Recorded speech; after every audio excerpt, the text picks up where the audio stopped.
Hi guys, Brit and Oz here. Thanks very much for joining me again today.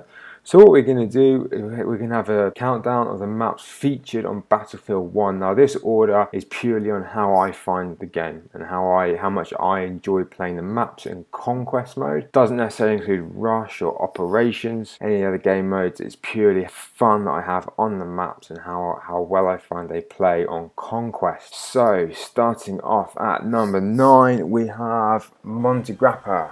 Now I just don't enjoy this map. I rarely have a good game, not in terms of kill death or taking the objective. I just rarely have an enjoyable game on this map. Now I'm not a fan of the hillside aspect of it. I find that planes are just easy targets. The AA guns, the airship, if you get it, just flies far too low. It just gets shot out of the sky. I just don't enjoy it. I really just don't. I find the turrets, the two big turret guns, just waste of time, to be honest. I just haven't had a good game. In its defense, not all bad. Okay, coming in at number 8, we have Suez. Now this has recently just been changed from a 3 flag map to a 5 flag map. I've recently released a video describing the changes and what effect it might have had. It hasn't had any effect, to be honest, because the flags are so linear.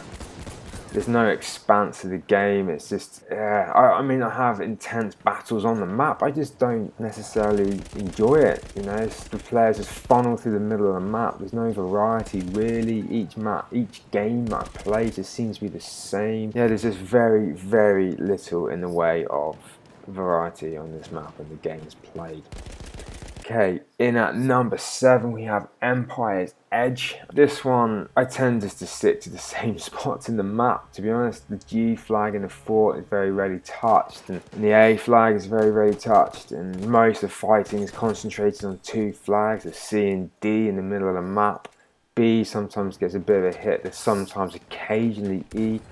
I really wish that E on the island was just harder to get to. I wish it was more of a challenge to take it. You can swim across to it. I kind of wish that was maybe a longer swim with a more of a view from the flag. It's not. You can get across there pretty easily. The bridge should have been longer, make it a bit more of a challenge to get across that bridge and just make it a harder flag to take. I think the map could have do with being a bit smaller. I think, as I said, the A and G flag should be just a bit closer in towards the action. In at number 6, I have Sinai actually. Now this map is given a bad rap by pretty much everyone. Everyone that I talk to, their worst map they have experiences on is of Sinai. I kind of understand. There can be periods in the game in Sinai where it feels like there's nothing going on, there's nothing happening. Particularly if you trek all the way out to the G flag. But in all honesty, this map is what you make it. So if you're a scout, for example, yeah, you're probably going to be out there for a while and maybe not a lot's going to happen. If you're an assault or a support, it's a lot more intense. You get stuck into the B flag, that's pretty intense. C flag again, even the E, you know, so there can be very, very intense moments. I know we played the death out of it on the beta, but I actually really enjoy flag. I've had some very intense game modes in it. I do enjoy it on the operations as well, and yeah, and it's a great map to explore and see what's out there and see what's around. In at number 5 we have St. Quentin Scar. This one, when I first played it, I just did not enjoy it. I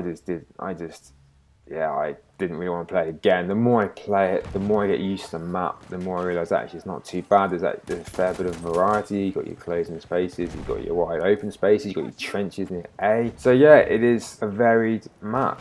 C, for me, the C flag is too far away. I know you can say the same for G, but on Sinai Desert, but the C flag for me is too far away. I very rarely venture out there. Maybe they could have put 2 flags out there because it's quite a big urban area. But other than that, it's a good map. It's a well-balanced map and really deserving its place at number 5 on the list. In at number 4, we have Foul Fortress. I hope I pronounced that right. I like this map. I think it's a good one. I think it's good in operations as well. Again, good variety. It's got good verticality. The D flag is high up on the cliffside, and you've also got the forts, which are a challenge to take, and also a fair challenge to defend as well, because there's quite a few entrance points into them. The C flag in the village is good. The B flag's difficult to take because it is very open. There's not a lot. There's nowhere to really hide. Planes do a lot of damage on this map because there is a fair bit of open space, particularly between, say, B and the fortress itself. G is pretty far out there again, but at the same time, people do often take it. It's a forgotten about flag, even though it's one of the team's gimme flags. It's often forgotten about. I've had some very good experiences on FAL. I do enjoy it. Okay, guys, so now we're heading into our top 3 maps of Battlefield 1, according to my view anyway. So let's have a recap of our 9 to 4. So 9, we have Montegrappa. 8, we have Suez. 7, we have Empire's Edge. 6, we have Sinai Desert. 5, we have St. Quentin. And 4, we have FAL Fortress. So let's get cracking into the big guns. Number 3, I've got Boring Blitz. Now this one here, I really enjoy this map. I've had some very good conquest battles on this, and I've actually had some good operations as well. Boring Blitz, I like it. It's a good mix because you've got your high intense fighting around C flag in the actual ballroom, then you've got your open space. If there's enough open space to keep it interesting, I think it suits most classes. You can be a scout in there, even though it is fairly high density. You can be a scout because there's enough verticality in the map. Assault, those guys do a lot of damage, particularly in and around the buildings. Support, again, open spaces, you can mow people down. Even medics, well, medics sort of getting out everywhere really, so that's okay. I've had very good battles. I think it may be a little bit too easy to flank, particularly if you're attacking D from C. It's very easy to flank. There's a few hills you can sort of hide behind and creep around the side, sort of scoot down D and head straight to E if you want to. So that may be one thing that's not maybe so good about it. It's a very good map overall. Number 2, Argonne Forest. This one was a bit contentious for me because I've had some very intense battles on this one. This is pretty much the only map that I use a shotgun on, particularly on the A and B flags if I'm defending them or attacking them. Try and get in there with a shotgun, cause a lot of damage. I find it difficult to see the opposition in the map. They just seem to come out of nowhere, like they just blend into the background or something to get shot, and there's this red outline, this person crouched in a bit of bush. Can be annoying at times, but each player to their own, I suppose. C flag is probably one of the best flags on the game in Battlefield 1. It's intense every game. The battle around C is so intense. It's really good, and you've got a straight line of sight right through it as well.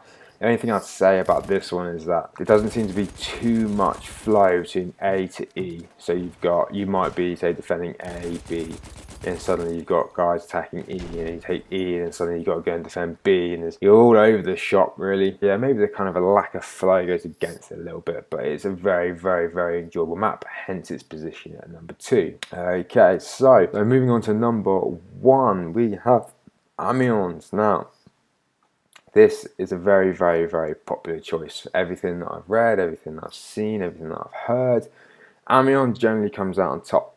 And you can understand why. It's a great map. It's a very large map. It's built up, lots of rat runs, lots of places to be the sort of player you want to be. If you want to be a run and gun player, you can be a run and gun. If you can be a support player from a building, you can be a support. There's lots of mounted machine guns around the map. If you want to be a scout, plenty of places to be a scout. And again, medics, you can be a medic wherever really. So it's got such good variety. Some of the flags are very challenging to take, that's for sure.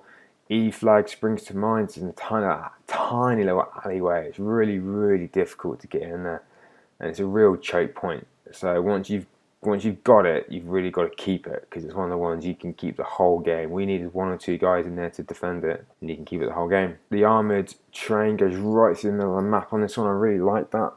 It goes right under C and D, and if it's used properly, it can be devastating, and you can gunfire reach all the flags. So it's very good. I really enjoy this map. I very rarely have a bad game on it. To be honest, I enjoy pretty much every game, every time I play on this map, and yeah, it's a fantastic map. So I have a quick rundown of our top 9 maps. We've got Montegrappa at 9, Suez at 8, Empire's Edge at 7, Sinai at 6. St. Quentin at 5, Flower Fortress at 4, Boring Blitz at 3, Argonne Forest at 2, and Amiens at 1. Right guys, that's enough from me. You've got my thoughts, you've got my opinions. Please, I want to see your thoughts and opinions in the comments. Tell me what your best map is, what your favourite map is, if you agree with me, if you disagree with me. Please give me a like if you enjoyed the video, subscribe if you want more, and I will see you next time.